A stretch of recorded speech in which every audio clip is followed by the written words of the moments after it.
जय श्री राधे कृष्ण। आज हम लोग द्वितीय अध्याय के 23वें श्लोक से शुरू करेंगे। श्लोकों में उपयोग होने वाले शब्दार्थ नीचे डिस्क्रिप्शन बॉक्स में दिए गए हैं। नयनम छिन्दन्ति शस्त्राणि नयनम दहति पावक न चैनम क्लेदयन्तापो न शोष्यति मारुतः। अर्थात यह आत्मा न तो कभी किसी शस्त्र द्वारा खंड खंड किया जा सकता है, न अग्नि द्वारा जलाया जा सकता है, न जल द्वारा भिगोया जा सकता है, न वायु द्वारा सुखाया जा सकता है। 24वां श्लोक। अच्छेद्यमयम् अयम् अक्लेद्य अस्वस्य एव च नित्य सर्वगतः स्थाणुर् अचलोऽयं सनातन। अर्थात यह आत्मा अखंडित तथा अघुलनशील है। इसे न तो जलाया जा सकता है, न ही सुखाया जा सकता है। यह शाश्वत, सर्वव्यापी, अविकारी, स्थिर तथा सदैव एक सा रहने वाला है। 25वां श्लोक।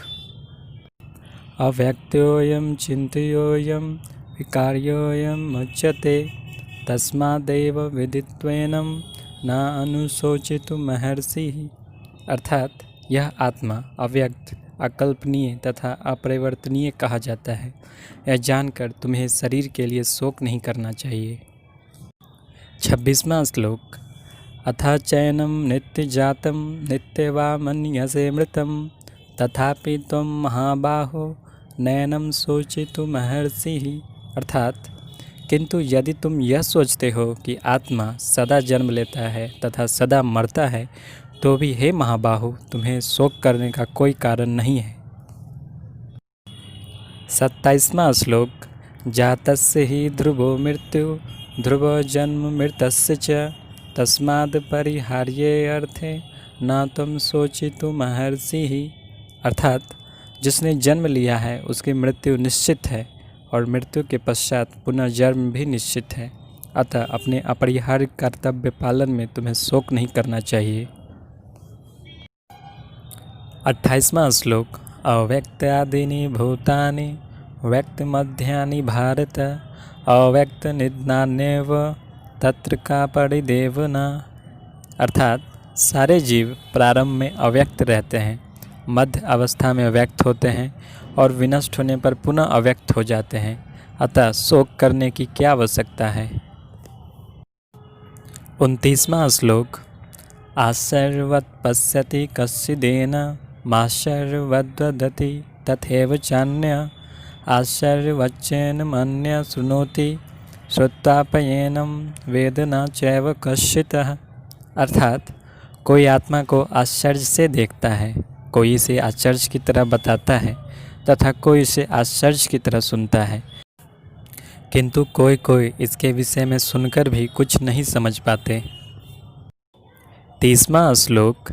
देहि नित्यं वध्योऽयं देहे सर्वस्य भारत तस्मात् सर्वाणि भूतानि न त्वं शोचितुमर्हसि। अर्थात हे भरतवंशी, शरीर में रहने वाले का कभी वध नहीं किया जा सकता, अतः तुम्हें किसी भी जीव के लिए शोक करने की आवश्यकता नहीं है।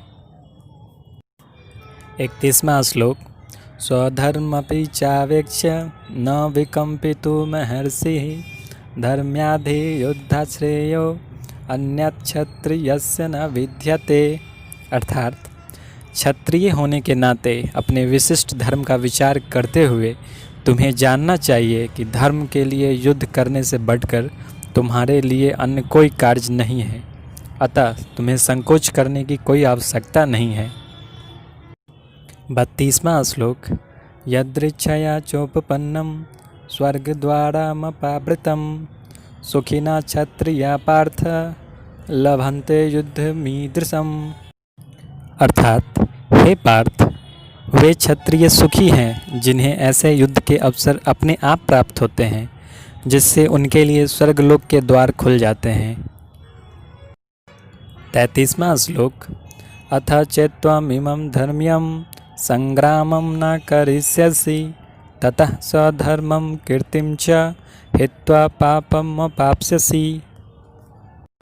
अर्थात किंतु यदि तुम युद्ध करने के स्वधर्म को संपन्न नहीं करते तो तुम्हें निश्चित रूप से अपने कर्तव्य की उपेक्षा करने का पाप लगेगा और तुम योद्धा के रूप में अपना यश खो दोगे। आगे के श्लोक हम लोग अगले वीडियो में सुनेंगे। जय श्री राधे कृष्ण।